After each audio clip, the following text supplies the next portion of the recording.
Giornata importante per il territorio di Quero Vasso in provincia di Belluno, perché proprio a 1100 metri più o meno di altezza c'è la Malga Pauda, che oggi inaugura un'ulteriore ristrutturazione della sua attività zootecnica.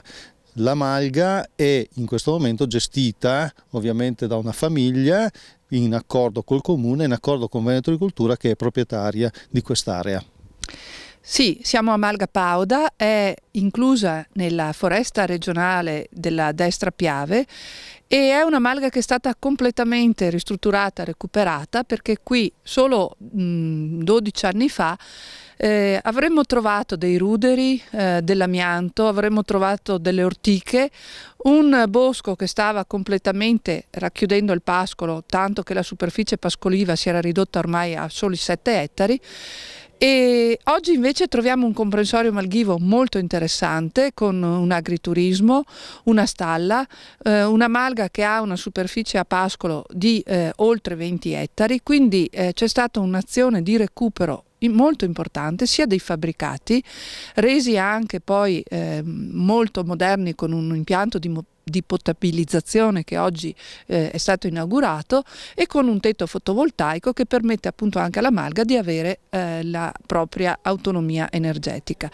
Quindi diciamo che qui è un insieme di esempi virtuosi, ma direi che l'aspetto più importante è che questa malga è gestita da una giovane imprenditrice, quindi da una donna che ha anche un'attività agricola vicina alla malga stessa, e quindi abbiamo una sinergia molto interessante tra il fondovalle, dove c'è questa azienda agricola, l'agriturismo, la malga e una giovane imprenditrice. Quindi qui siamo riusciti, anche con la collaborazione fattiva importante del comune di Quero, a fare lavoro di squadra e a creare i presupposti per la rinascita di un comprensorio che altrimenti era destinato ad essere inglobato nel bosco.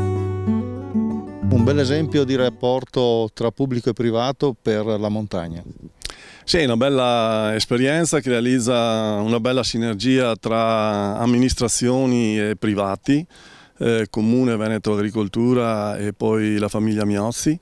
Un bel esempio di attività di impresa giovanile, femminile. Un esempio tra l'altro che traduce concretamente obiettivi oggetto di grandi discussioni sul piano politico e che qui hanno trovato concretezza. L'utilizzazione di un patrimonio pubblico ai fini di un'attività di impresa privata e dall'altra parte la valorizzazione dell'attività di imprenditoria femminile.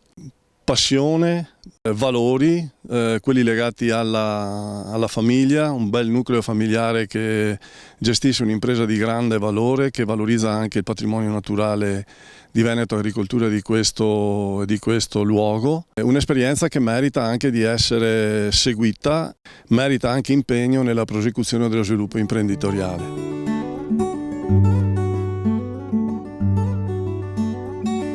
Abbiamo fatto questa scommessa e stiamo portando a termine e vediamo se man mano riusciamo a continuare questa attività, insomma. Ecco, che cosa vi proponete? Nel futuro di aprire l'agriturismo e un punto vendita di formaggio anche qua su in Malga. Quante vacche ci sono in questo momento? In questo momento ne abbiamo 40. E cosa fate col latte di queste vacche? Lo portiamo in azienda, lo trasformiamo in azienda e dopo facciamo mercato chilometro zero e lo vendiamo lì, insomma. Quindi formaggio soprattutto? Soprattutto formaggio. Che vacche sono? Varie razze, ci sono le rendene, le pezzate rosse, le brune, le valdostane e le frisone. Sindaco, allora qui un incontro tra pubblico-privato, ma soprattutto tra privati, comune e Veneto Agricoltura Regione. Assolutamente sì, grazie di questa opportunità di poter spiegare a grandi linee cosa questa realtà. Siamo a Malga Pauda nel comune di Quero, proprietario Veneto Agricoltura, dove l'azienda Miuzzi, 3 sorelle, papà e mamma, portano avanti questa attività da alcuni anni. Qui è stato ristrutturato tutto quanto, è stato rimesso tutto a nuovo, un impianto fotovoltaico, il recupero dell'acqua, e queste persone stanno veramente dando il massimo per valorizzare questo territorio. Cosa c'è da fare ancora?